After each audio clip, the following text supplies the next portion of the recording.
सभी साथियों को नमस्कार, वंदे मातरम, जय हिंद। कैसे हैं सभी साथी?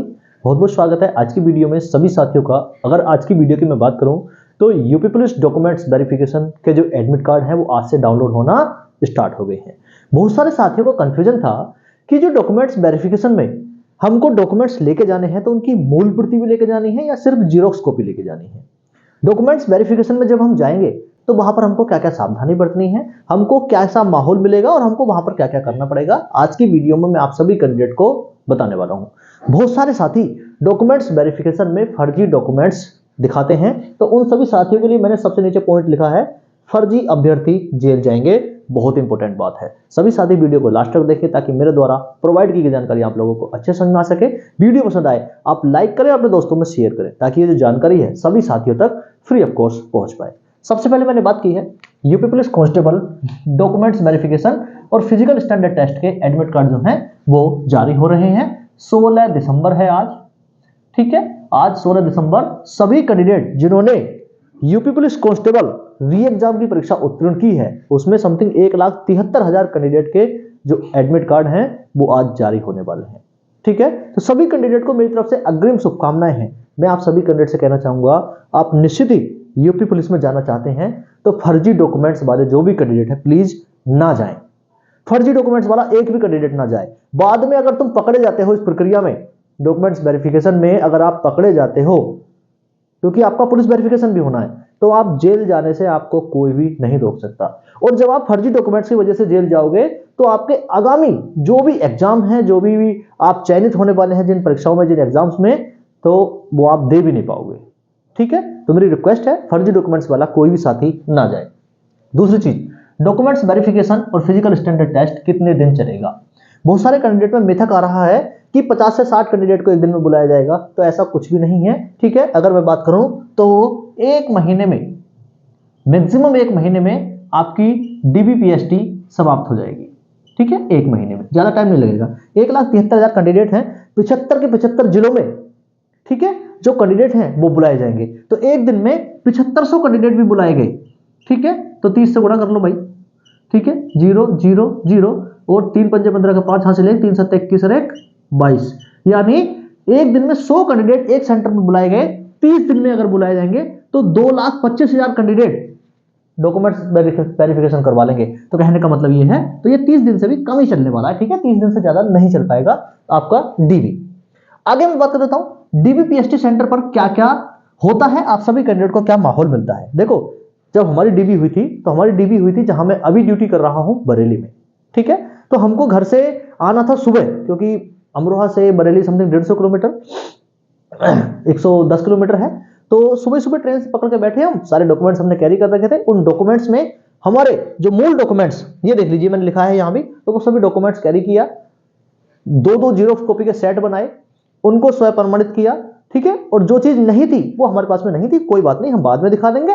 या फिर एक और पॉइंट है, क्या डीबी डेट चेंज हो सकती है? बिल्कुल हो सकती है, नो प्रॉब्लम, नो टेंशन। लेकिन आपका जब डॉक्यूमेंट्स वेरिफिकेशन का डेट आ जाए, ठीक है, तो आपको उससे एक दिन पहले आपको पहुंचना है, ठीक है। और आपके जो डीबी सेंटर है वहां पर जो अधिकारी होंगे उनको बताना कि सर इस वजह से मैं डीबी देने नहीं आ सकता, या मेरे पास में ये डॉक्यूमेंट्स नहीं है, उसको 2-3 दिन लगेंगे, तो मेरा डीबी डेट चेंज कर दीजिए। निश्चित ही आपका डीबी डेट चेंज हो जाएगा, ठीक है। तो हमको अमरोहा से आना बरेली आ गए हम, 8:30-9 बजे हम आ गए बरेली। उसके बाद में हमको बहुत सारे लड़के मिले वहां पर, हमसे पहले भी मिले, कुछ हमारे बाद में भी आए। ऐसा ही आपके साथ में भी होगा, ठीक है। ऐसा सभी जिलों में होगा। तो बहुत सारे लड़के जब इकट्ठे हो गए, जितने कैंडिडेट, तो एक रोल नंबर वाइज लिस्ट लगी हुई थी, तो एक हॉल में बैठा दिया गया, ठीक है। शॉर्ट्स में बैठा दिया गया उन दिनों, क्योंकि गर्मी थी।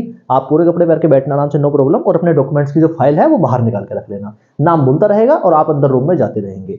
रूम में विभिन्न अधिकारी जो बैठे हुए होंगे उनके साथ में आपको बहुत अच्छे से बर्ताव करना है। जो काम को कहा जाए आपको वही करना है, जो डॉक्यूमेंट्स मांगा जाए आपसे वही डॉक्यूमेंट्स देना है, ठीक है। अलग अलग सीट पड़ी हुई होंगी, ठीक है। एक अधिकारी आपसे कास्ट सर्टिफिकेट मांग रहे होंगे, एक अधिकारी आपसे 10th की मार्कशीट मांग रहे होंगे, एक 12th की मांग रहे होंगे, ठीक है। तो ऐसे ही आपका क्रम बढ़ता चला जाएगा। जब आप सबसे पहले आपका नाम बोलेगा तो सबसे पहले आपका हाइट चेक होगा और चेस्ट चेक होगा, ठीक है। उसके बाद में आपको डॉक्यूमेंट्स के लिए आगे बढ़ा दिया जाएगा। एक एक डॉक्यूमेंट्स आपसे लेते रहेंगे, मूल डॉक्यूमेंट्स भी लेके जाना है, ये आप सभी कैंडिडेट ध्यान रखेंगे, मूल डॉक्यूमेंट्स भी लेके जाना है, मूल डॉक्यूमेंट्स भी वहां पर आपसे मांगा जाएगा, लिया जाएगा। मूल डॉक्यूमेंट्स आपको वापस मिल जाएंगे और जीरोक्स कॉपी आपको वहां पर जमा हो जाएगी। 2 सेट लेके जाने हैं, स्वयं प्रमाणित, किसी प्रकार की कोई भी टेंशन नहीं लेनी है। बाकी मैं बताऊंगा आप सभी कैंडिडेट को। बाकी डॉक्यूमेंट्स की जो डॉक्यूमेंट्स वेरिफिकेशन डेट है वो निश्चित ही आपकी चेंज हो सकती है। विनम्र निवेदन करना है आपको एक दिन पहले वहां पर पहुंचकर, ठीक है, कि इस कारण से मैं अपने डीवी सेंटर पर नहीं आ पाऊंगा या आ पाऊंगी, अपने पिताजी अपने गार्जियन समझ किसी को ले जाना, ठीक है, तो वहां पर वो रिक्वेस्ट करेंगे, निश्चित ही आपकी जो बात है वहां पर मानी जाएगी, सुनी जाएगी। क्योंकि डॉक्यूमेंट्स वेरिफिकेशन समथिंग 30 दिन तो चलने ही वाले हैं, ठीक है, तो वो किसी भी दिन आपकी डीवी कर सकते हैं, ठीक है। क्या क्या डॉक्यूमेंट्स लेके जाने हैं, ये तो आपको लेके जाने हैं, और ये आपको औपचारिक रूप से अगर आपके पास में है तो ठीक है, नहीं है तो आप ना भी लेके जाएं तो काम चल जाएगा। तो सबसे पहले क्या क्या आपको लेके जाना है, आधार कार्ड आपको निश्चित हर हाल में आपको लेके जाना है, और आपके आधार कार्ड में ध्यान रखेंगे आपका नाम, आपकी डेट ऑफ बर्थ और आपके मम्मी पापा का नाम वो ही होना चाहिए सेम टू सेम जो आपकी 10th की मार्कशीट में है।